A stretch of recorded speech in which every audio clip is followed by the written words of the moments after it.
Miriam will finish up with a look at how immigration policy in the U.S. is affecting our international and undocumented students.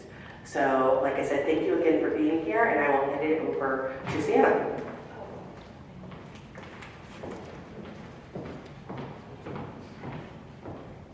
All right. Thank you for coming today. As she mentioned, my name is Cianna Freeman. I just want to give you a little bit of my background in terms of immigration, because I think it's important. About over 15 years ago, I started down in Atlanta as a public defender. This is important because when I was a public defender, I was doing criminal law, obviously. And at that time, the county that I was practicing in had an agreement with ICE. So the local law enforcement was working with ICE. And so what would happen is I was a young little attorney and I would plea someone out. And then when I go to the jail, I see them back there still in the jail. And I was like, hey, what are you still doing here? And they're like, I have an ICE hold. I have an ICE hold on me. And I was like, what's an ICE hold? What's that? And so I started doing research and eventually, fell in love with immigration, I guess they would say. And I started working on immigration issues in the intersection with criminal law. So that's how I started. Now I do mostly higher education institutions, so I do employment-based immigration, bringing over professors and professionals and so on and so forth. But I wanted to let you know about my background because that tells you the breadth of my knowledge base, so to speak. So if you have questions about what's going on right now on the ground, in the news, what does that really mean? Facts versus myth, I can expand on those things during the question and answers section because we do have knowledge about what's really going on with this intersection. So I just really wanted to start with that, but what we're really going to start with is the basics. I always say start at the very beginning. It's a very good place to start. And so I'm going to take 30 seconds of your time and kind of go through the basic concepts that we're going to talk about, and then we're going to fly through the other aspects of this. And then I will hand it over to Cianna.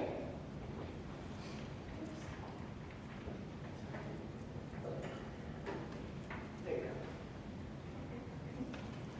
All right. So just so you know what I'm saying, I might throw a couple acronyms at you, or I might use some of these terms. I like to run through these. So you have your non-immigrant visas, your temporary visas, you guys have probably all encountered these, your student visas, your H-1B workers, people who come to the U.S. but they intend to return to their home country, right? Then you have your immigrant visas, people who intend to stay. Those are your green card holders. There's a big deal, you're hearing a lot about them in the news right now. LPRs, legal permanent residents, lawful permanent residents, those are your green card holders. Citizenship, we refer to it, we call it naturalization when you become a citizen. Admission versus an inspection. You're hearing a lot about this right now. This is when you enter the country at any port of entry, whether it's through the airport, whether it's through Canada, whether it's through Mexico, however you enter the country, you're supposed to be admitted and inspected. EWI is what we say, enter without inspection. You may hear other people refer to individuals as illegals. We don't refer to individuals as illegals. What they're doing may be against the law, but what we refer to them as EWI, enter without inspection. That's what we refer to it. In status, when you're complying with the terms of your visa status. Out of status, when you're not compliant or you overstay. And finally, removal. We don't say deportation anymore. We say removal, removing from the country. That's our term of art. So just to give you kind of the lay of the immigration land that we all know is very simple and not complex. All right. So I'm just going to go very quickly through some of the executive actions we're seeing right now by the new administration, and then we're going to drill down into the subjects that I think are more pertinent to the higher education community. So we have border security, obviously. We're seeing a lot of actions on that. Refugee admissions have ended for the most part. Birthright citizenship, that was in late January, that was the hot button issue. It's kind of calmed down, it's in litigation. Hopefully that's where it stays. America First trade policy. This is important, right? This is the idea about We'll see more of this when it comes to H-1B workers, and how does that impact temporary workers coming into the country, and so on and so forth. So we're watching that very closely. America First policy directive to the U.S. Secretary of State. This is going to impact us when you think about admissions to the U.S. So we talked about inspection and admission. Someone wants to come over to the Department of State. They facilitate all the visas abroad, so that's why that's important. Work site enforcement. So especially in the higher education field, when I say work site enforcement, I'm thinking about two things. One, I-9s, everyone knows them, beautiful. You fill them out in those I-9 inspections that you see ICE coming in to do.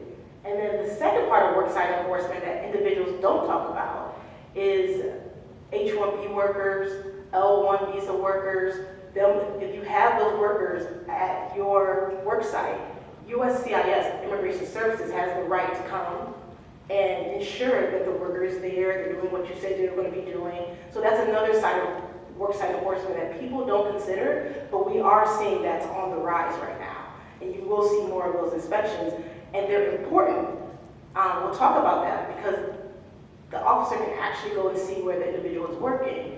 And so we talk about these Fourth Amendment rights. Everyone's been talking about know your rights and things like that, but we have to remember those worksite inspections, right? So it's hard to kind of juggle all of these things, but I just want to put this in your brains, putting them in there so you remember if you ever encounter, she mentioned something like this.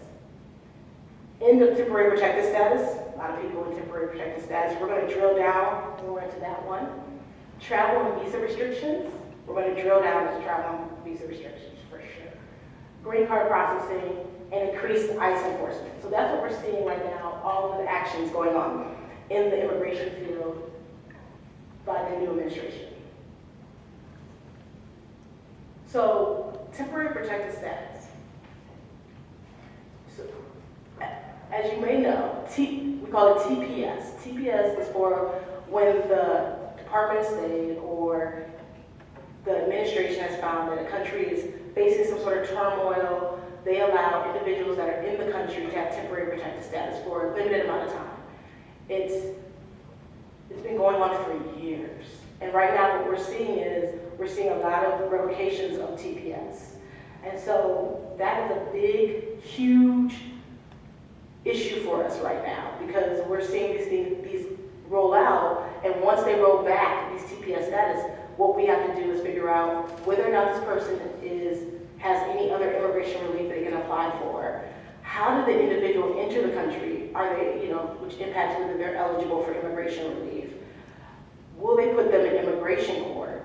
And then our biggest red flag that we're dealing with now is if the person entered the country within the last 2 years, will they be expedited, be subject to expedited removal? Let me explain. When an individual is out of status, what happens next is the Department of Homeland Security issues a notice to appear in immigration court. Then that individual goes to immigration court, and at that point, an immigration judge decides whether or not this individual can remain in the U.S. That's the proper due process, right? What happened over the last few weeks is that the new administration has started to utilize a portion of the INA, the Immigration and Nationality Act, that was never really used for expedited removal. So expedited removal is if someone has only been in this country for less than 2 years, Department of Homeland Security has the right to not place that individual in immigration court. Rather, they could just say, if you can't prove that you've been here longer than 2 years, we are going to issue a removal order for you. That means that person has to leave the country right away. See, that's really been the crux of our issues in the last few weeks, is dealing with that. So what does that mean? That means if someone is detained and if they're not able to prove they've been here longer than 2 years, they don't have the documentation, they enter without inspection, they've been paying cash to their renters, they can't prove this, then DHS, Department of Homeland Security, will issue an expedited removal order, and they will be removed without going to court. That's a big deal for us in the immigration legal world. But it's also important for you to know about this because, this could impact students who may not have evidence. Or, this is why it's so important that we share this information. And I think that's one of the things that's not discussed enough in the news. Is like this idea of being removed without any questions. And then where does that individual go and not being able to contact them? And we're talking about people walking home from work. So if they never make it home, people are looking for family members. So that's what's really happening on the ground. And that's why I wanted to highlight expedited removal, because it does matter, even in the higher education context, because if an F1 student, is walking around and they think that maybe he's here, he's out of status, and they think that he's been here less than 2 years, and they issue a wrong expedited removal order, that student could be removed from the country, no questions asked, without going to immigration court. And so, I just wanted to highlight that because a lot of individuals walking around have TPS, and so that's what we're dealing with. And it's not on my slide because it started today. Every day is a surprise. But they also ended today parole program for Cuba, Haiti, Nicaragua, and Venezuela. So what happened was, and this impacts over 500,000 individuals, during the Biden administration, foreign nationals from those 4 countries were allowed to parole in, right? They were allowed to come into the country, and they went through security vetting, and they were allowed to come into the country if they had a sponsor. And so that ended today. So that parole program ends today. Right now there's over 532 individuals, applicants who are in the country, and they have 30 days to self-deport or self-remove themselves from the country. If they don't leave within those 30 days, then those individuals will be picked up, and if they can't prove they've been here for over 2 years, they'll be subject to expedited removal, or they'll be placed in immigration court. Why that is so important is because these individuals may have work authorization, they may have an I-9, they may have touched this with your organization that you don't even realize, and now they have 30 days, their authorization is about to end. So I'd just like to highlight that because it just happened effective today.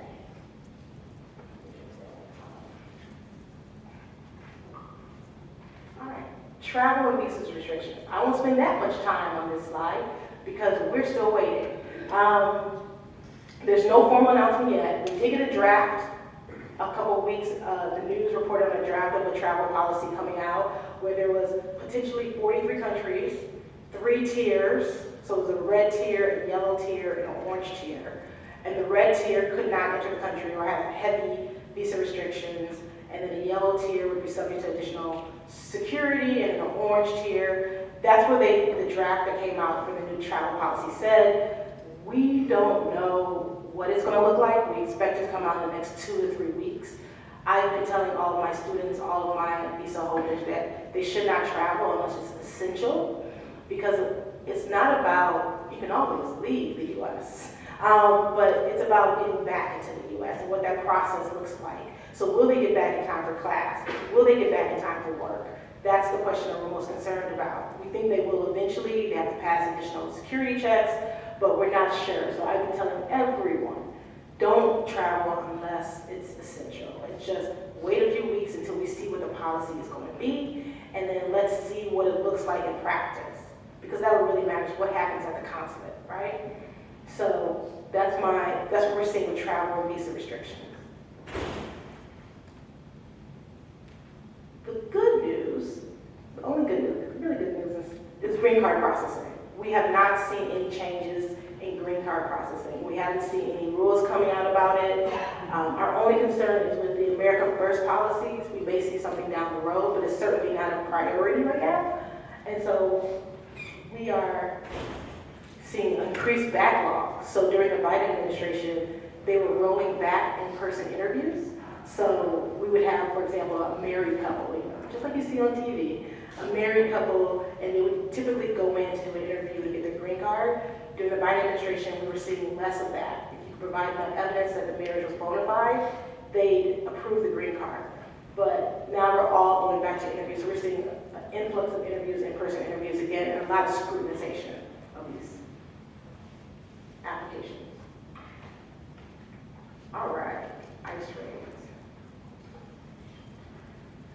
So this is what everyone's talking about. This is what everyone is seeing in the news right now.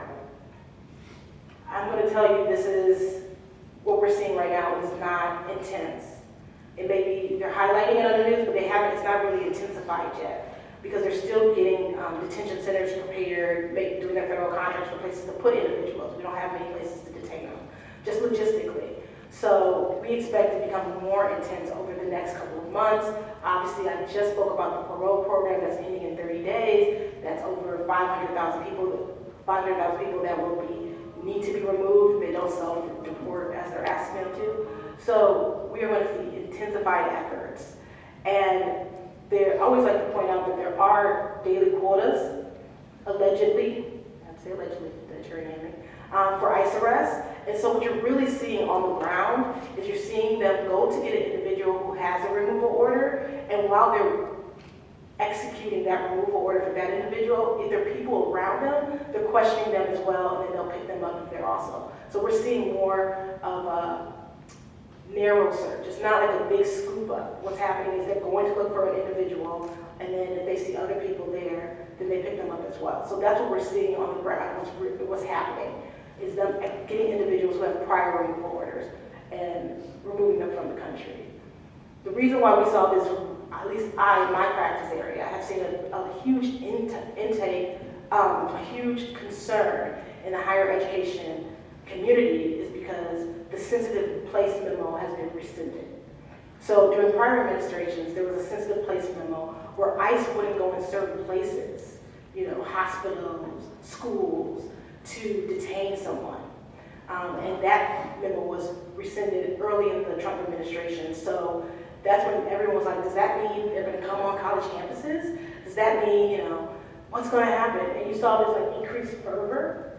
And I always say to people, they could always come on campus if they had a warrant signed by a judge. And if there was a dangerous person on campus, they would get that warrant signed by a judge. The judge would sign said warrant, and they would work with campus police or security, and they'd come and get that individual and take them off. So it was never new to me, but I think it's just taking away this memo just kind of heightened the fear, right? Because logistically, coming on campus to get an individual, logistically it doesn't work well for them.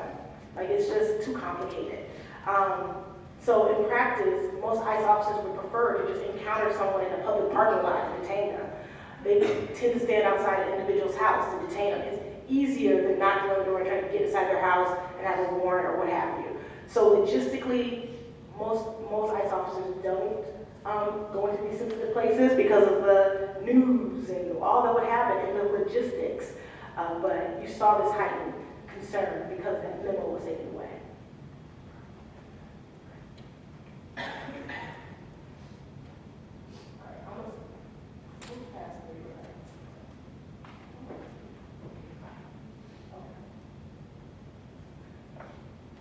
So you just saw me move past the Know Your Rights slide. I'm just trying to move a little faster because I do have some other stuff I would love to get to. But basically, know your rights, know your students' rights, know your community's rights. You have the right to remain silent. I always say to people, let's be realistic. It takes a very brave person to exercise their right to remain silent. When an ICE officer is standing there with their vest on, it looks like an FBI vest, they have arms. What is your status? I mean, it's intimidating. But they do have the right to remain silent. They do have a right to request an attorney. And what I tell everybody, I tell students, I tell professors, I tell anyone I encounter, rather than completely exercising your right to remain silent, exercise your right to not understand. like, what do you mean? Can I call somebody? Can I call a lawyer? Because I want to help you, but I don't know what you're talking. Let me help you. And kind of find that middle ground so you don't end up in a situation where it's tense and it gets escalated, and next thing you know you're getting detained and they're taking you somewhere and you can't really answer any questions. Keep it not light, because it's never light, but seem like you want to help, but seem like you need help. That's why we say to people, a little shrug of the shoulder, You know, if you speak another language, all of a sudden forget, English. Just, do what you have to do. But I mean, I think it helps to de-escalate those situations and try to call whoever you can, right? I know a lot of campuses are recommending calling campus security in those situations. Call someone that can advocate for you. I think it's just so important. And ICE officers, we deal with them all the time. They're used to being on the phone. They're used to someone handing a phone to them and talking to them. I constantly have a client, hey, can you hand the phone to the ICE officer? Hey, officer, so-and-so, how can we help you? Well, we're looking for so-and-so. That's not her. She currently has a motion pending. She's in status. And I make my argument right there on the phone, and we have a conversation. And then that's on the ground, that's what it looks like. They're human, just like you and I. But if you start, going back and forth with them, it can go left very quickly. But you do have the right to remain silent. I do want to highlight that.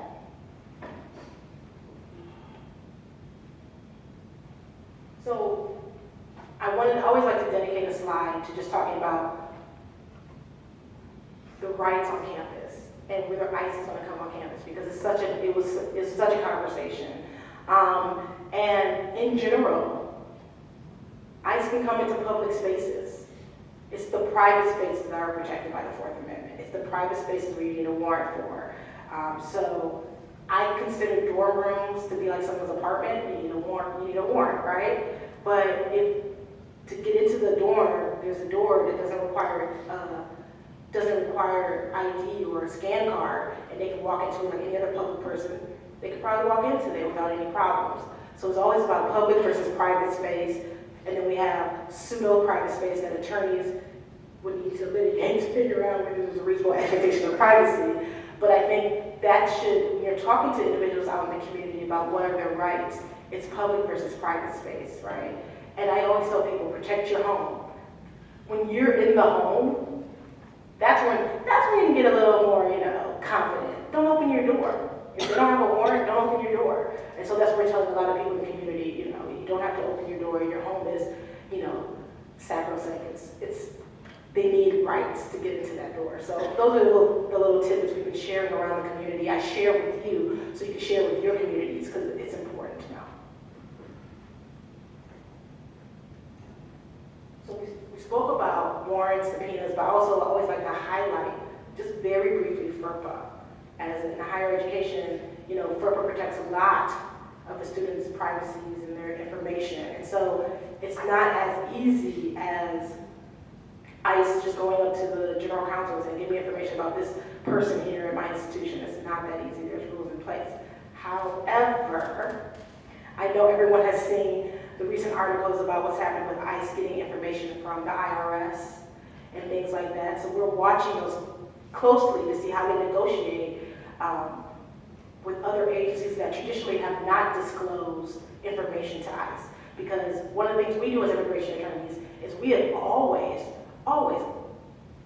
encouraged our clients to file their taxes, knowing that their information will remain confidential, right? Because it's a show of good moral character. It is always helpful in our applications, and we are very closely watching what happens with ICE and IRS right now, because if they're able to get information from the IRS, then we're wondering how that intersects with all the different agencies and all the different statutes. So we're watching how that goes down right now. And I would just wrap this up with federal versus state, always reminding individuals that this is the federal law. There's also state laws, there's state protections. For example, the green light law, which allows immigrants here in New York to get a driver's license without disclosing their immigrant status. That's so important, because if you look down to 287G, which I spoke about at the beginning when I first stood up, 287G is the statute that allows local law enforcement to work with ICE. And remember, I told you I started in Atlanta, and they were working with ICE under 287G. And one of the ways that a lot of our immigrant clients were arrested was because they were driving without a license.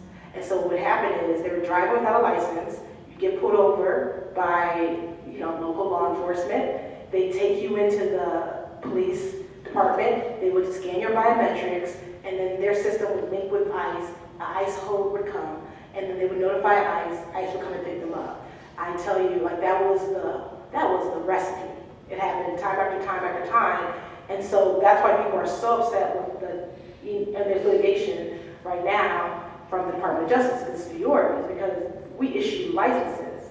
So local law enforcement is, even if right now there's only one county in New York, I think, that does 287G, but even if they pulled them over and did their biometrics, they don't have incentive to pull people over and detain them as soon, just for a traffic infraction, because people are driving with licenses. That alone is a sort of like protection on the communities, and so that's a big deal, the green light law. And then in 2017, Governor Cuomo also issued Executive Order 170, which protected the information as well. So we have all these state protections, and we're also watching to see how that intersects, what happens next, because there's litigation right now on our green light law, and how they feel that New York is holding information and won't release it to the federal government. And so all of this is developing, there's a lot of litigation, but I really always like to highlight that there are laws that protect our information here in the state of New York. And I think it's a big deal. So I will. Thank you.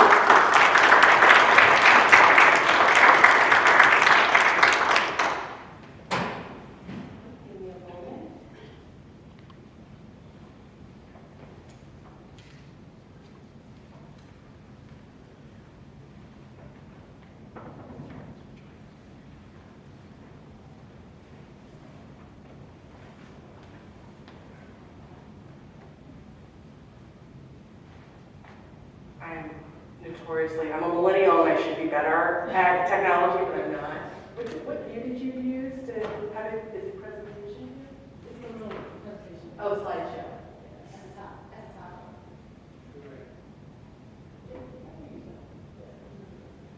Okay, here we go.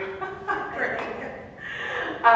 Cianna, thank you so much for that. That was really informative, and thank you for lending your expertise to the panel. Again, let me reintroduce myself. My name is Cianna Cooper, and I'm an attorney within the American Federation of Teachers, AFT. We're headquartered out of Washington, D.C., and we represent about 400,000 workers in higher education. And at AFT, I work on issues in higher ed and immigration, but my main practice is obviously labor and employment law. But so today, I'm here to discuss specifically the employment and labor rights of international workers within the higher ed community, and what we can do to safeguard those rights. Almost every college and university has international workers, has international grad students. There are friends, there are colleagues, but right now, and they play a critical role in higher ed. But as Cianna just discussed, we are witnessing right now escalation and attacks on international workers that are created to create fear and encourage silence. So in this climate, I believe that many international workers feel targeted and are vulnerable, and that's why more than ever it's important for us to understand, or for international workers to understand what their rights are under U.S. law. So today, I want to focus on two key areas. The first is what labor and employment rights do international workers on visas have, and specifically I'm talking today about workers on visas.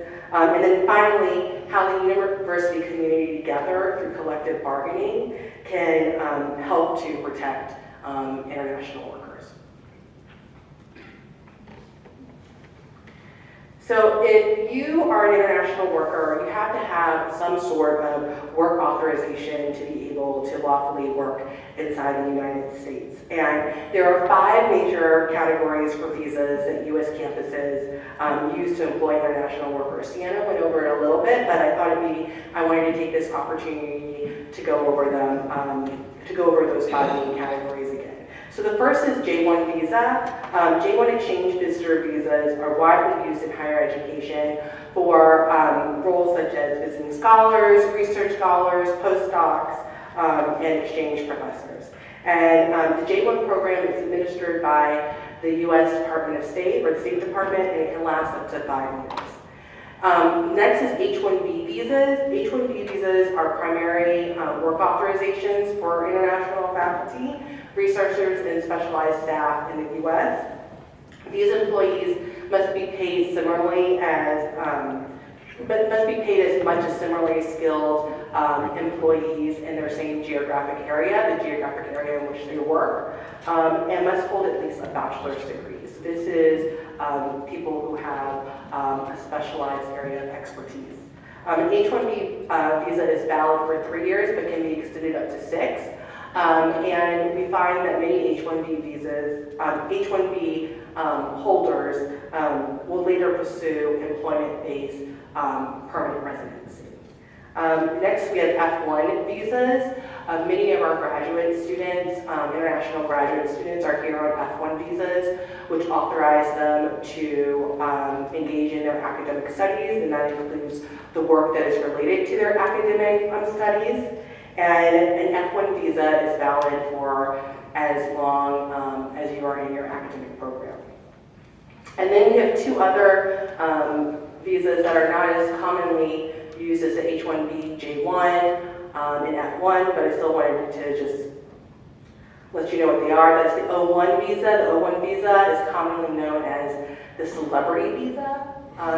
That is because this is a visa for individuals of extraordinary ability and achievements in their field.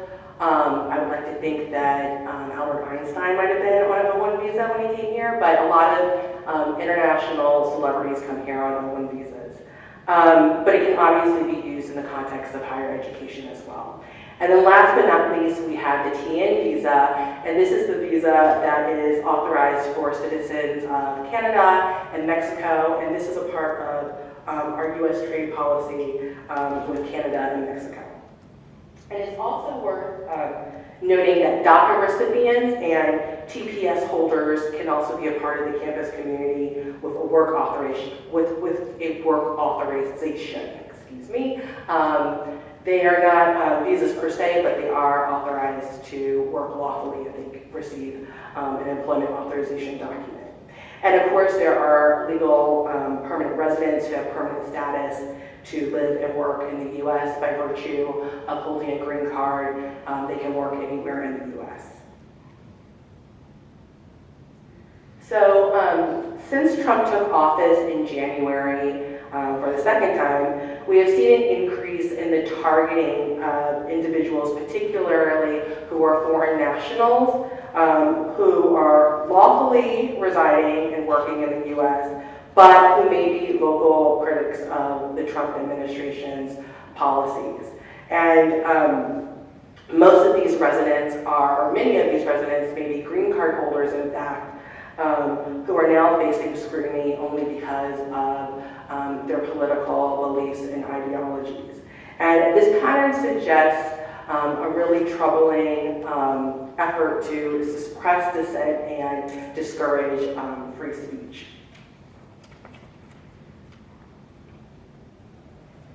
I tried to find a flattering picture of Senator Rubio, but that was the best that I could get. So this slide highlights one of the more alarming developments with how the Trump administration is really basically using fear and to take advantage of the vulnerabilities of the international worker community.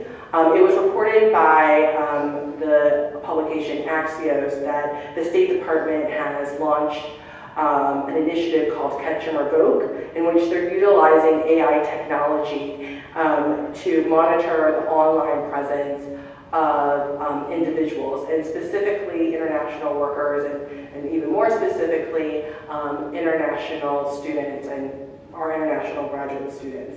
And they're looking to determine whether or not these individuals are engaging in activity in which the Trump administration defines as anti-Semitic activity. And so the goal appears to be to revoke visas based on these findings, but without traditional due process, and then also without a clear understanding of what they're actually looking for. So what is your definition of anti-Semitism? So individuals have no idea what to expect when it comes to the criteria that the Trump administration is looking at when it's going after these revocations of visas. And so the broader implication here is that we're seeing a chill on free speech, particularly for our international workers who already feel vulnerable and targeted. So while the president attempts to disregard or downplay the rights of international workers, I think it's important to emphasize that all workers in the United States, regardless of immigration status, are protected under labor laws, and that includes workers that are on visas. So for workers in the private sector, the statute that we rely on is the National Labor Relations Act, and the NLRA gives workers the rights to join unions, to have conversations openly about working conditions, and to push for better treatment. And that is regardless of status. That is, even undocumented workers have this right. And in the public sector, the law really depends on what state law says, and obviously state law varies from state to state, but for the most part, many states also offer these same rights for visa workers, and again, like I said, undocumented workers as well. And it's not just about labor law. You see these protections also in employment laws, for wage and hour laws, such as the Fair Labor Standards Act, which ensure minimum wage and overtime protections. You have anti-discrimination laws like Title VII and the Americans with Disabilities Act, which protect workers from being discriminated against based off of race, national origin, gender, sex, and disabilities. And then you have OSHA regulations, which ensure safe working conditions. All of these laws also apply to international workers. So the bottom line is that one's immigration status does not negate workers' international worker rights. It's also, I think, important just to address strikes. When it comes to strikes, protests, and any direct action, immigrant workers do face some unique vulnerabilities. Generally, participating in a lawful strike is protected. However, the consequences for international workers who are here on visas are much more dire. So, as a U.S. citizen, you have really the privilege to participate in something like civil disobedience, right? You might get a citation, but for international workers, the consequences may be a little bit more dire. And especially with the administration that we're looking at right now, something that may have gone unnoticed could, like for example, engaging in a protest or engaging in civil disobedience or a little bit of disruption to make a point, could result in deportation proceedings.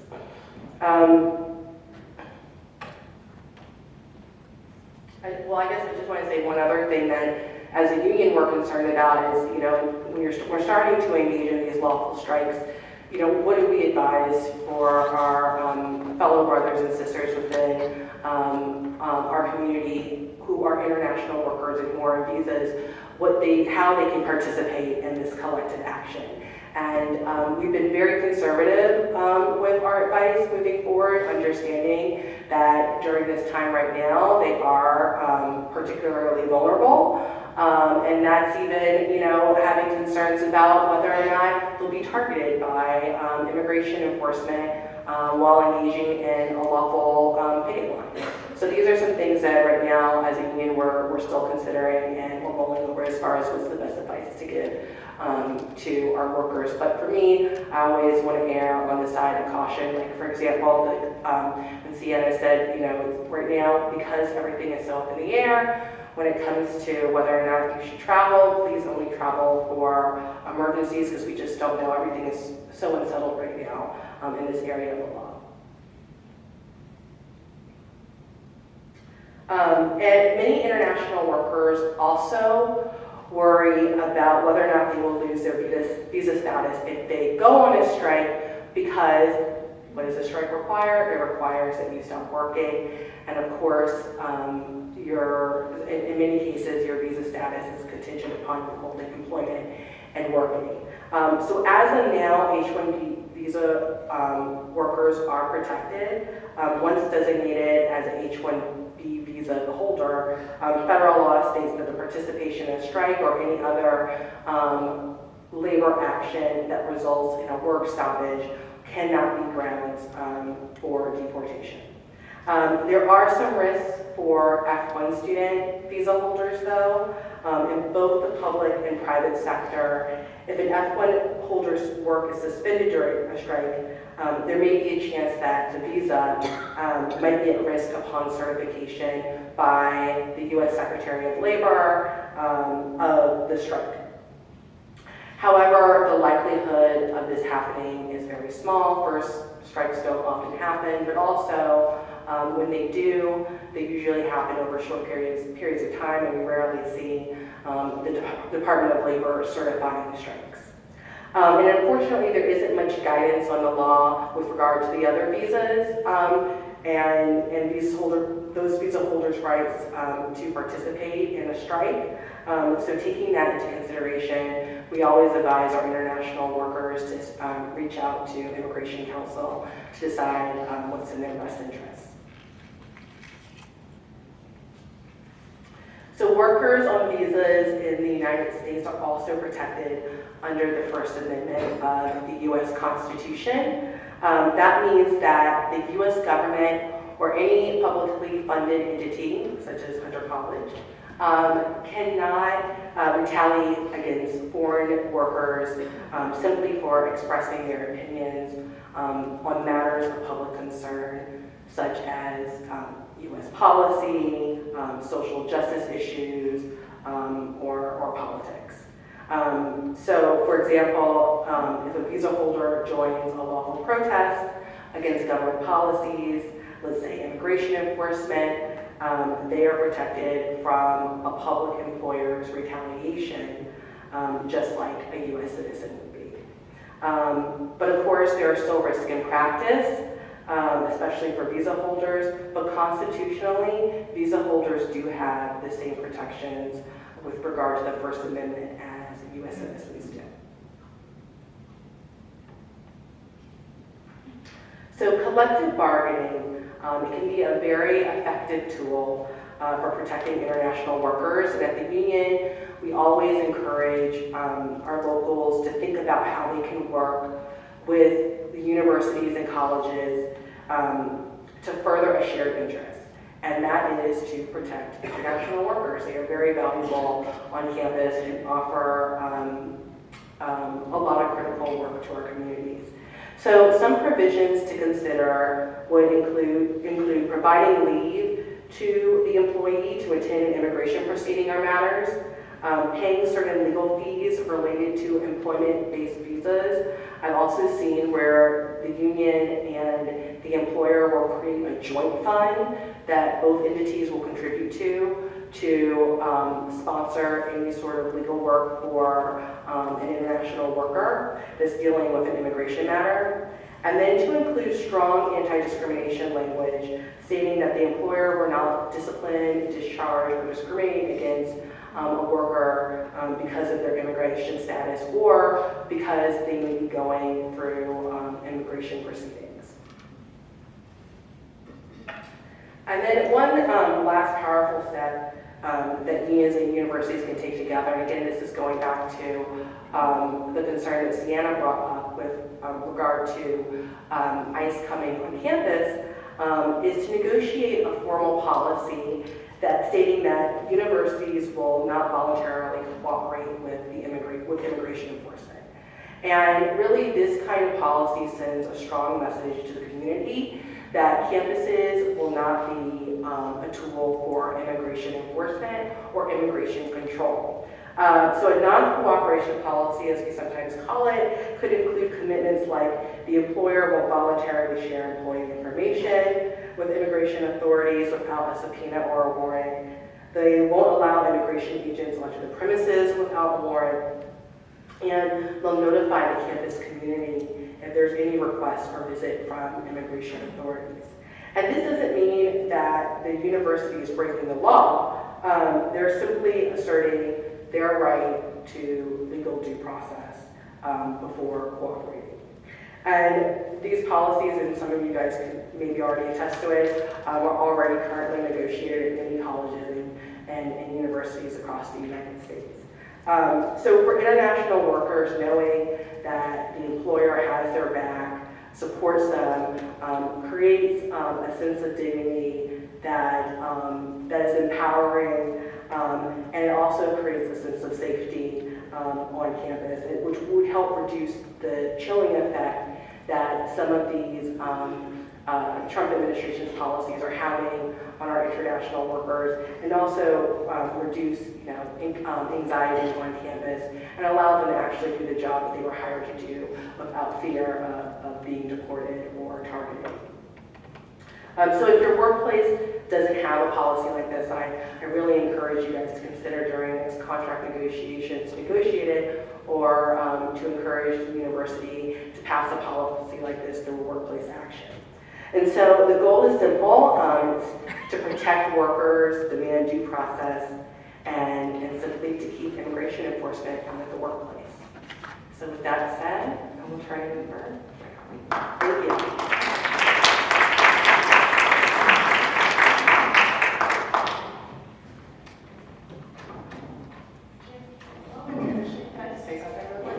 I just want to add something, because you brought up a good point about catch and revoke, and how they were using AI to scan and see what your actions were on your social media. I also want to highlight that when you enter the country through any port of entry, they are looking for your mobile device, right? And they're also looking through that to determine whether or not you should be admitted to the country. So that's another piece, just when you're coming back into the country, and that impacts green card holders as well as international workers.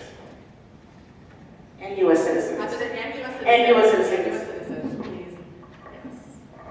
Hi, everybody. Thanks so much for the invitation. Thanks to CUNY and to Cynthia and to everyone who is here today. So my name is Miriam Feldblum. I'm the president of the President's Alliance on Higher Education and Immigration.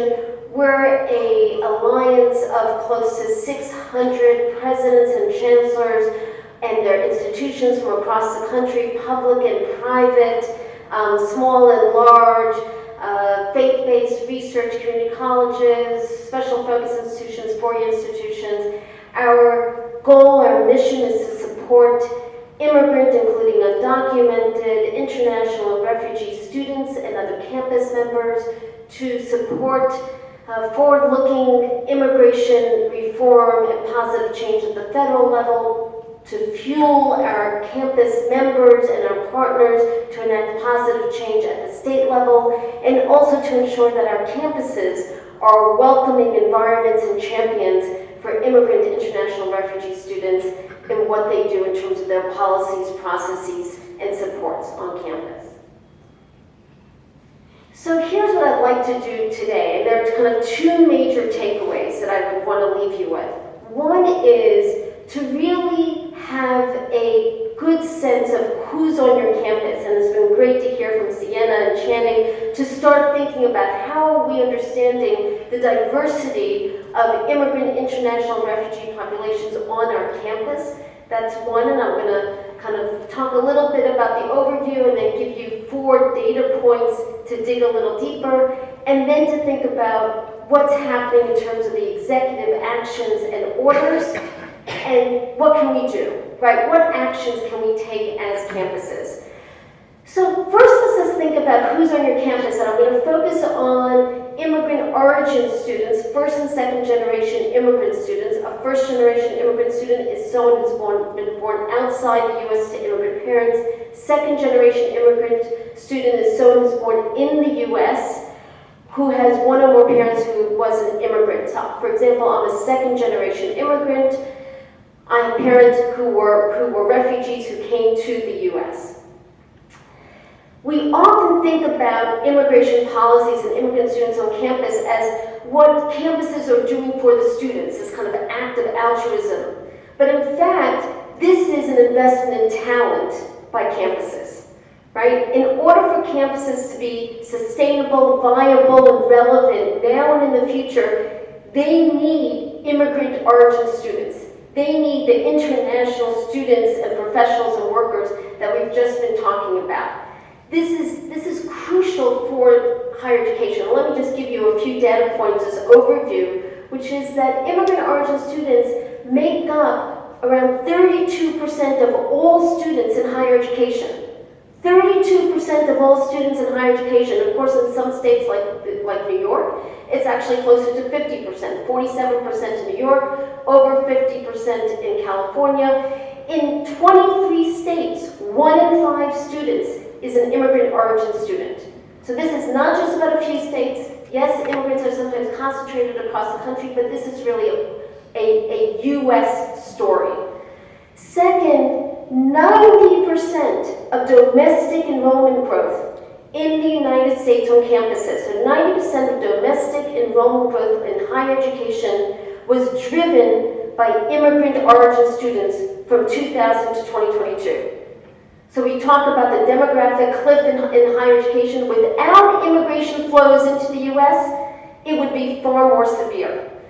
So when we think about overall immigration policies, it's extremely relevant to higher education. But it's not only relevant to higher education, it's relevant to our workforce growth, right? What is the core mission of higher education? It's to help train the future workforce. It's to help spur innovation, economic prosperity.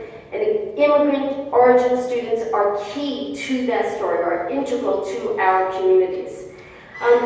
And let me just kind of go on with, and by the way, when I talk about 32% of immigrant origin students in higher education, I'm not actually counting now international students, okay? International students are another around 5% of enrolled students, slightly higher when we count also students on optional practical training after graduation. So if we put together immigrant origin students and international students, that is over a third of all students in higher education.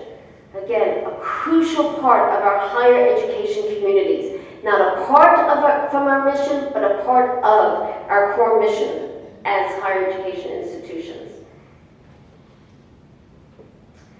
And let me say also something about the intersection of racial equity and immigration status and generation, which I think is really important. So if you look at third generation or higher immigrant origin students, so third generation or higher meaning a student born in the U.S., of parents born in the U.S., 70% of those students are white, right?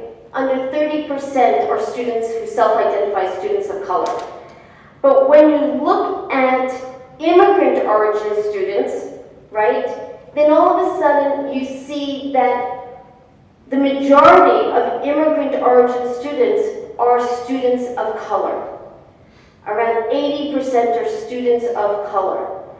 So it's a real difference in terms of how we understand also the intersection between anti-DEI legislation and immigrant origin generation. There's been some really useful recent studies about even access to financial aid and affordability, and who, this is not counting only just undocumented, right, or children of undocumented parents, but the whole process of understanding the impact of different types of legislation and policies and environments.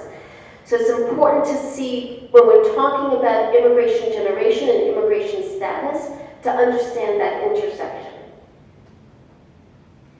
And here's another key point, which is that half of all first-generation immigrant students in the U.S. are non-citizens. So what does that mean, right? So there are close to 2 million of the immigrant origin students, around 2 million are first-generation immigrant students, those born outside the U.S. Of those, around half are non-citizens. And this represents both an opportunity and an important way to kind of pay attention to the specific vulnerabilities of this population. So many non-citizens on campuses, students, are lawful permanent residents, are green card holders.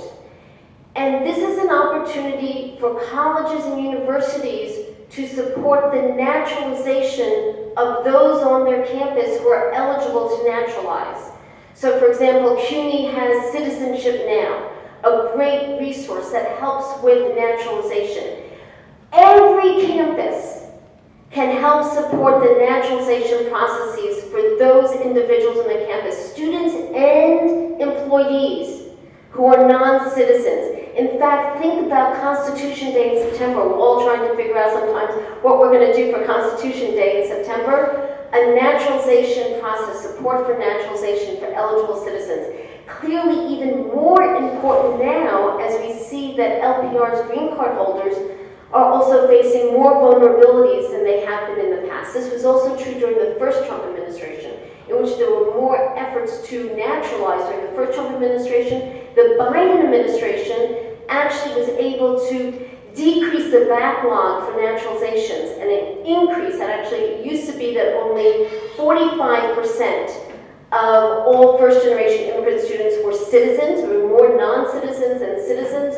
But during the previous administration, there was a significant increase in the number of naturalizations.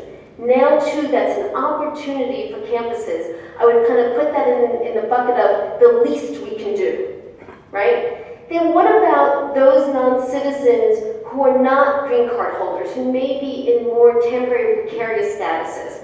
I'm going to discuss the fact that among those non-citizens are around 400,000 plus undocumented students. There are around 120,000 refugee students. Some of them may have already been naturalized, but some of them may be in the process. There are asylees. There are TPS holders. There could be humanitarian parolees who have been continuing on their process. All those could be in vulnerable positions that you as kind of stakeholders on campuses really need to pay attention. How can we support these individuals? And this is talking about students, but just extend it to employees, right? And that's really a major thing for us at the President's Alliance, is that this is not the time to just focus on students. It's really also important to focus on employees. Let me say a little bit more about the 400,000 undocumented students in higher education. I work with many college and university presidents who are firmly committed to supporting their students on campus. One of the things I always tell them when they talk about their undocumented students, they use sometimes a shorthand, DACA students. And I say, if there's one thing I can ask you to do, is not use that term, because the vast majority of undocumented students now in higher education are fully undocumented. They do not have the benefits of DACA, whether that's work authorization or some protection from deportation. They're fully undocumented. Since 2017, there hasn't been the ability to apply for DACA. While people can renew, we can talk a little bit maybe in Q&A about what's happening now with the case in the Fifth Circuit, but there's still not the opportunity to apply for individuals who do not have DACA, even if they may be eligible for DACA. But also remember, to be eligible for DACA, you would have had to come to the U.S. by June 15, 2007. Do the math. Many entering undocumented students coming into higher education did not arrive that early, even though the majority did arrive as young children, right? So it's important to recognize that the number of DACA recipients among undocumented students in higher education has been decreasing rapidly over the past few years and will continue to decrease. So we're talking about fully undocumented individuals. And then finally, my last data point that I just wanted to share is the same way that we looked at the incredible diversity of all immigrant origin students in the U.S., undocumented students are also incredibly diverse. A little bit different, I show you here between DACA eligible students that are more likely to be Latino, but overall, oftentimes there's a conflation between thinking of undocumented students as Latino, Latinx students, and it's really important for campuses not to do that. to recognize the diversity of undocumented students on their campus. Okay, so those were the data points. What do I want to emphasize in terms of the evolution, the increasing number of executive orders and actions? I'm not going to kind of repeat the great work of that we just heard from Cianna and Channing, but let me just highlight two things that I want you to be aware of. One is the registration requirement for all non-citizens that was announced by the current administration, and that is a chilling, really harmful situation that is now, that especially fully undocumented individuals and those of the students on campus are being put in. But this is a requirement that requires all non-citizens from the age of 14 and above to register with the government, and for those who are younger, their parents need to register. There are many ways that those on the visas, what Channing was just discussing, will be considered to have already registered, de facto registered, including, by the way, employment authorization documents that DACA recipients or TPS holders or others in temporary statuses also have done who are working on campus. But for fully undocumented individuals, they have not. It's really between a rock and a hard place. We are just posting today an FAQ on registration requirements with a higher end lens that we did with Cornell and Penn State Law. We will also be putting out a template comment for stakeholders in higher education to submit comments to the government. There's a 30-day comment period on this registration requirement that ends April 11th. We put it out March 11th and ends April 11th, so it's a 30-day comment period. It goes into effect April 11th. We're not saying do anything before April 11th. This is also something in which the college and institution is not the one doing something. The individual has to do something, but students will be turning to you to say, well, what do you think? What should we do? And it's really important to refer students and other individuals to legal representation. This is a time to also make sure you're partnering with legal clinics, organizations, and other networks. It's extremely disturbing. We're going to be putting out again a template comment. We encourage people, if they can, to comment. But the fact of the matter is that it's coming, and we'll see whether or not there can be a substantive legal challenge. It's something that's rooted in statute that makes it somewhat harder to do. The second thing that I want to just allude to is the fact that with immigration enforcement, we're seeing how it's impacting international students, lawful permanent residents, green card holders, and undocumented students. We have an FAQ, one FAQ that we actually did with AFT and NILC and others, and we also have one that we did with Penn State and Cornell. Really important to look at these FAQs and see what you can do on your campus. And with that, let me just highlight 4 resources for you before I conclude. One is, we have a checklist for campuses. A lot of what kind of came up in the previous presentations. What I have been hearing from many campuses is that they are in process of engaging in, standing up these types of committees, working groups. It's really important for campuses to understand that it's both students and employees. Really think about non-citizens on your campus, maybe have some specific working groups, but it's time to collaborate and communicate on campus. Figure out what you're doing. Information is power, right? And the lack of information generates anxiety and stress. This is stressful times, but it's a time to continue to be preparing and to work and see what concrete actions that you can take. For undocumented students, for DACA recipients on campus, I did want to highlight that we're going to be holding once again our 3rd national convening called Success, which is supporting undocumented students' college and career equity. And we held it last year at Rice in Texas. We had over 300 attend. We're going to be holding holding it in Chicago, at the University of Illinois Chicago, with a number of partners. We're expecting over 400 to attend here. If you as a campus want to support your students, employees, this is a great convening to go to. It brings campus leaders, practitioners, policy and legal experts, and students together.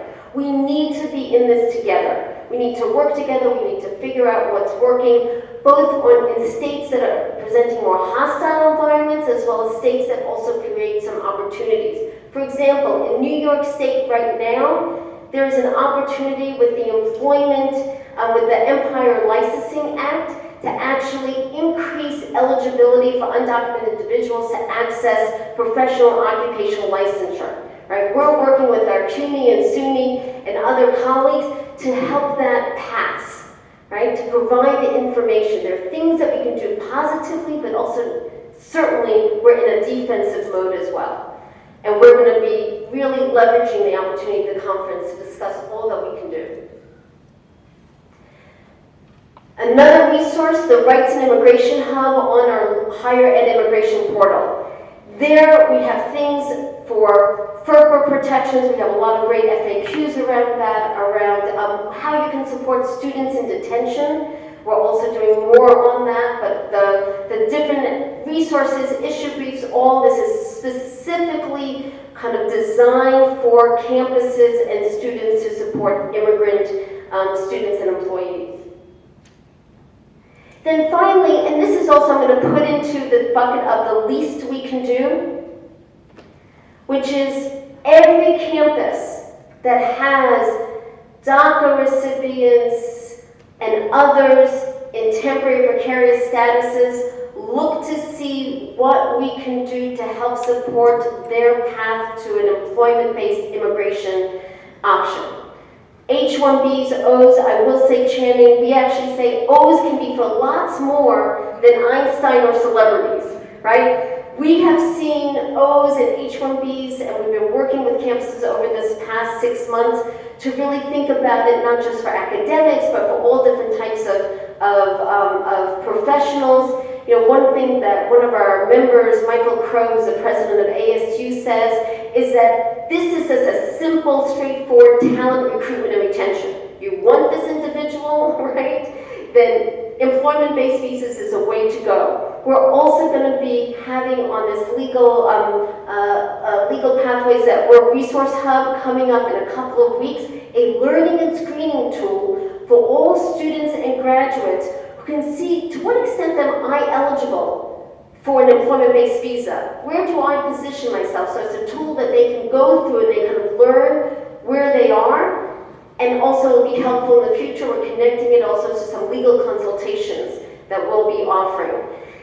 Least we can do is thinking about our students, graduates, and employees and how they can leverage existing employment-based pathways. Okay, and here's my last slide. We're here. We want to partner with you. We have lots of things that are open to everybody, as well as things that are kind of reserved for our members. This is a time for us to work together. It's not going to abate. We are expecting a looming travel ban, and we do think, as Cianna says, that it's going to be coming. We also think that there's going to be an intent to end duration of status for international students also coming.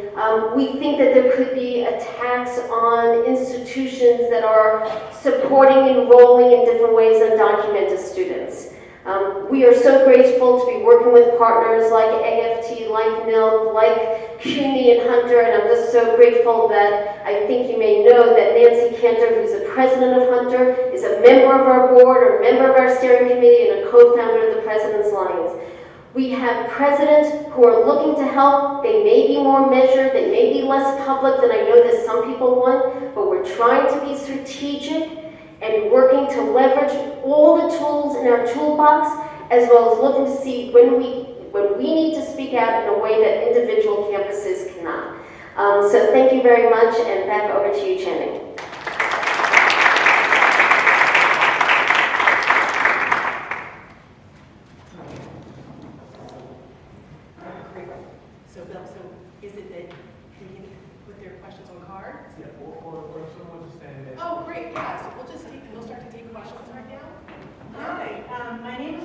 Williams. I'm actually from the Harvard Union of Clerical and Technical Workers. I'm the Diversity, Equity, and Inclusion Advocate. I'm here with my coworker, Emily Hankel from our union, and we are in the anti-racist group. So the question that I have, and this is very interesting, so thank you guys so much. I have 2 questions, and they're really quick. I think they're for Cianna. Okay. Okay. No, sorry, Cianna. Great. Sorry. Cianna, you talked a little bit about, people exercising their right if they're being harassed or, ICE is asking them questions. If I choose to act like I don't know or I don't understand and I can't get in touch with my attorney, can I still be picked up? So,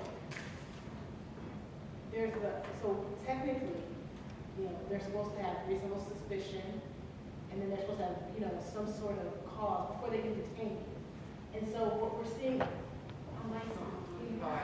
Yeah, here we go. So technically the answer is, how the encounter should go is, what's your status, right? That's what happens. And you say, I'm going to exercise my right to remain silent. You hand them your red card. I know you guys have heard about the red card. It has the know your rights on it. And at that point, they should, all right, they don't have any reasonable suspicion, they should walk away. What happens in practice? What happens is, like I said before, what they're doing is they're executing a removal order. So for example, when I fill out an immigration application for someone, or I give data to immigration services, I say this person is Hispanic or Latino, I check the box, brown eyes, so height, weight, we give that kind of data. Why I'm telling you this is because if they're executing this removal order and they have this kind of like little bit of data and they say, well, I have a little reasonable suspicion now, right? Because I'm looking for this person with this data according to my removal order, I think I'm going to detain and ask you more questions. And so in practice, that's what it looks like. And that's why you're seeing when I said that they're going for one person, but they're picking up other people around them, is because that's what they would argue. And so it's complex. And in general, I'll just say, what happens as an immigration attorney is if I find out that they detained them, it was unlawful, I can do a motion to suppress in immigration court if they make it to immigration court. That's the realistic part of it, if they're not expedited removal. So it's a sad part of the story, but it's just being the logistics of it all. And I'll just do that because I know other people have probably have. No, that's fine. Thank you for asking. I have a quick question about expedited removal. I've always wondered, for expedited removal, because it moves so quickly, is there a concern that your clients won't even be able to get a chance to talk to their attorney? And do they have a right, or is it just because it moves so quickly? they do have a right. Okay. Because When someone does expedited removal, they have a right to file a reasonable fear interview if they have fear of returning to their home country, right? Bring up the whole asylum piece. So that's one of the only tools that I really have to stop the process. But in practice, what's happening right now is they're moving them so fast in different detention facilities that we're losing them. And so that's what's happening. So logistically, it's very hard. And if that person's not advocating for themselves and constantly being detained, and that's why knowledge is power, it's so important. I need to speak my attorney. You have to be a squeaky wheel. Otherwise, they'll move you. You'll be in Batavia. Next thing you know, you're in Arizona. Next thing you know, you're in El Salvador. And I hate to say it so, cutting, but that's what's happening.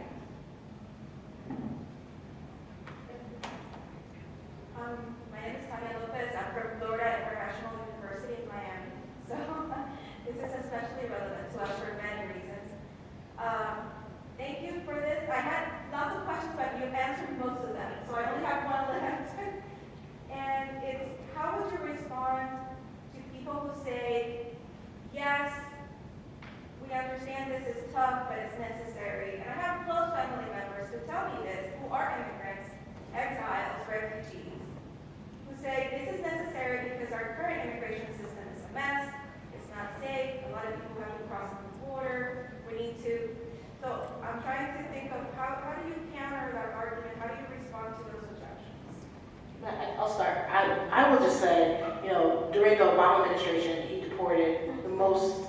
one of the most amount of people. It has always been the policy of our immigration law to deport individuals or remove individuals who broke the law. That I'm never surprised if you have a DUI, you have some other criminal conviction, and you get detained by ICE. I say, let's go. This is how it works. You should, if you're in the country, you shouldn't be breaking the law, and that's always been the case. What I think about and what disturbs my soul, what makes it hard for me sometimes, is the individuals who enter the country without inspection, fair, right? They've been here for a long time, and they have children who are U.S. citizens. What's one of the hardest things for me in immigration is seeing those families torn apart. What do I do when the 16-year-old child calls me and says their mom is gone and they haven't seen her for 2 days, they don't know where they are, and now we're searching, they know nothing about where their parents are. I think that, to me, and that person never had a criminal conviction, right? I think that to me is where I struggle. And so, yes, we can do better, but with this expedited removal and removing people without due process, that is where I struggle a lot. I think at least let them go to immigration court. Let's see if they have any form of immigration relief. There's a process. It's not the best process, but there is a process. And if I can just answer that, in FIU, especially now with Jeanette Nunez, the Lieutenant Governor taking over FIU, I think it's a really important question. Florida just a few weeks ago rescinded in-state tuition for undocumented students, and is even considering legislation to bar enrollment of undocumented students. We have worked hard to provide issue briefs and resources for our members in Florida. And here's what I would say. I think in some ways it's about framing the story, which is Florida needs talent. Florida needs its residents to fill its workforce needs, its skill shortages, and what it's doing now is just the opposite. And it's true that it convinced them in 2014 to actually extend in-state tuition, this argument around workforce needs and skills. There are Republican legislatures across the country who are turbocharged and trying to align themselves with the federal government. I think the combination of data, needs, and the stories the human face, kind of what also was being said, behind what's happening is important. I hear you because we hear the same things from your campus and elsewhere. Now is the time to really try to reframe that narrative. But I think you had something that you wanted to say. Because I wanted to ask you to join the alliance. Do you have to be the president of the university, or can you be the president of the union? Unfortunately, That's why my president is going to join. yes. And we've been in contact with not the current president, but with the past. FIU is not a member of the President's Alliance. We do have members in Florida. It is a very difficult time. It is the president or chancellor of the institution who joins. We should just create our own new coalition of union presidents and university presidents. But Miriam, first I agree with both of you, but you brought up an interesting point that got me thinking also about something that I just wanted to flag is that right now, and I don't know if you agree with this, Cianna, but the Plyler v. Doe, that case is right now at risk, and Plyler v. Doe is a Supreme Court case that says that all children have a right to education, so you can't make public education, access to public education, depending on what their immigration status is. And right now we're seeing them trying to utilize test cases throughout the country to get people to challenge that so that they can get it back up to the Supreme Court. So when you mentioned, I think you said in Florida right now that they are, is it where they That's for higher education, but you're absolutely right that Project 2025, that's one of the things that they included in there. As I think has been said by many, the current administration is going through and adopting many of the recommendations of Project 2025. I do think that there are, whether it's MALDEF or NILC or others who are paying very close attention to those legal challenges. I think there will be a time, as AFT is already doing, also around legal challenges that look at immigration measures in education and in higher education, certainly the Bible v. Doe case that one's expecting, as well as a case that will challenge undocumented, the support for undocumented students in higher education. Hi, my name is Ellen Schreiber, and I've looked at some immigration stuff and similar kinds of things especially the 1960s, like the draft dodgers, where people are going underground. I mean, that's very much a last resort, but we can see some of the people, the real high profile people are kind of disappearing from public view. And what I'm wondering is if you are looking at the absolute worst cases where people do have to go underground just to save their own lives in many cases, how that could be sort of handled strategically. You know, like I have an extra bed, you know, could I put up somebody who's high? And what would be the consequences? This is Yeah, very there's a harbor reaction. situation. Yeah, that's right. Well, ultimately, you know, you want to be careful, right, with Harvey, because what we're seeing, we just saw the memo come out, the executive order about frivolous suits and what's happening with immigration attorneys. It's a lot of talk with, like, what kind of advice are we giving? They are going for the law firms. They're going for the immigration attorneys. They're going for the representatives. And you have to be very careful with harboring a fugitive, right? So if someone enters the country without inspection, technically they could be charged with a federal crime, right? So you want to be very careful about that. As attorneys, we never advise people to not report ties or not to go to court. We just can't, right? And we understand the instinct to do so and to hide, but it's pervasive, and they are figuring out different ways to find people. And as you know, they are right now talking to different agencies to get confidential information. So the best things you can do sometimes, I hate to say it, is just exercise your legal rights, your right to remain silent, your right to have an attorney. Those are the kind of rights that we encourage. That's what we have to recommend. Yeah, and I would say that for our FAQs and immigration enforcement, we address the issue around harboring. We're also thinking of some separate resources, because I think the question is, what's the role and responsibility? I know you were talking as an individual, but even thinking about campuses, what's the role and responsibility? We just saw recently that alleging harboring is something that the government is now did in terms of a case at Columbia. So I think it is really important to be mindful. And here's, I would say, also kind of the three buckets of ways that we are engaging and working with campuses. One is, how do you ensure that you're in compliance with the law and doing all you can to support individuals on campus? That's one. And that's like the FAQs of immigration enforcement. What are you required to do?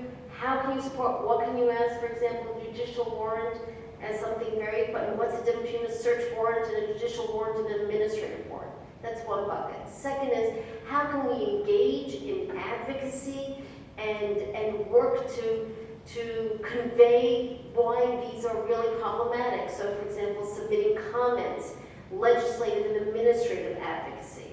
And then there's legal challenges, right? That AFT and others have been doing that we're exploring on different actions.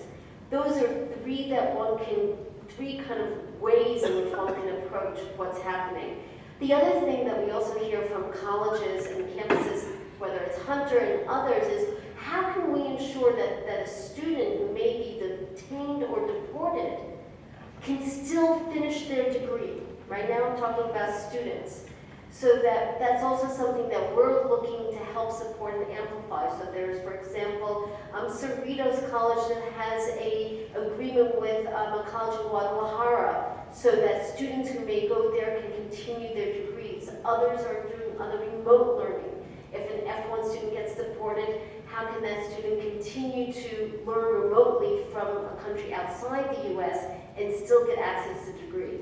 That's not to take for granted that that can happen. Institutions need to make sure that they're doing what they can on their end to enable those students to continue their degree and to graduate.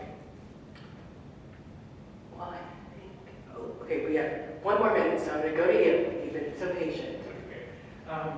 I mean, as a union person who's worked in higher ed unions for a really long time, I'm used to the university breaking the law and disregarding the law when it's in their favor. So I guess I'm wondering, like, what are the actual consequences of the university not complying with ICE at all? Because even when we've seen with Columbia has sort of like bowed down to the Trump presidency and the Trump admin, and they are still hit with the sort of same consequences we're worried about elsewhere.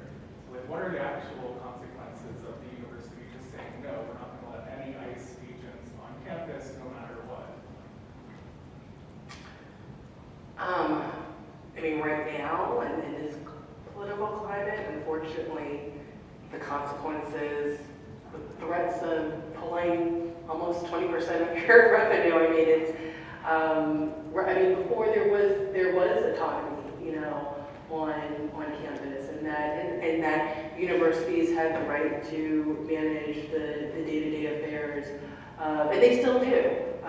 But we're seeing an unprecedented use of executive power that I would argue is an unlawful use of it to pressure universities to give in to political demands, and quite frankly, it's very upsetting and scary. So.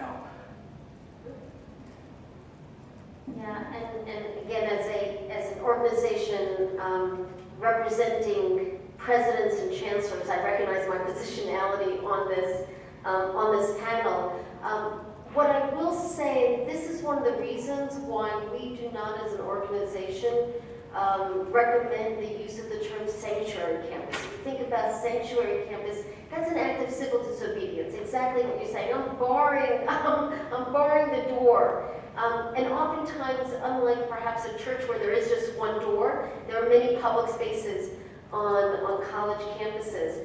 So that has not been the approach. I think it's either you know, in terms of compliance for the reasons, but that there also is an opportunity for legal challenges, which I think is really important. And to really understand for individuals, know your rights, and for the institution to know their obligations and how they can support individuals. I think it's an important question. I think what all colleges and universities are now looking at is their tolerance for risk, right? And they're also having multiple commitments. They're listening to their stakeholders on campus, they're listening to their alumni, their board of trustees, their, you know, the environment. We just talked about Florida. That environment is very different whether you're a public or private institution. So all these are coming into play. But certainly there's risk calculus and there's real consequences. I will say another thing that a president said to me just the other day, very, very much out there wants to, you know, wants to be kind of in front of the pack, but said, I'm thinking about my students too in ways that I never did. Will my action kind of incur consequences on individual students that will impact them and change their lives? And she goes, I never thought about that in that way before. So I think it's a really volatile, uncertain, stressful time for higher education. That said, I want to thank everyone for coming. I want to thank Miriam.